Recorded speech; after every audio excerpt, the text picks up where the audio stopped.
Ano po ang pangalan niya, ate? Girly Biray po. Girly. Tagasan po kayo? Giginto, Bulacan. Mga Biray, no? Mga taga Bulacan talaga. Pampangan. Kapampangan. Nung pumunta po kayo dito, ma'am, ano po yung pinaayos niya?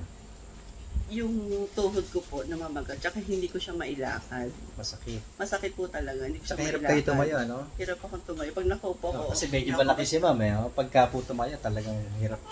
Kita mong may pain. Pero ngayon po, kamusta po after po ng ginawa natin? Gumaang na po.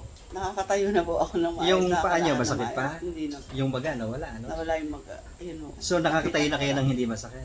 Sige, Nakakatayo tingnan na. nga natin kung kaya niyo. Ba, opo kayo. Opo. Tayo nga ulit. Upo ulit. Walang masakit, ano? Wala. That's Nawala it. na po. Salamat po sa Diyos, no? Salamat sa Diyos. Salamat Salamat din po, Sir Manny. Salamat po sa Diyos. Thank you po.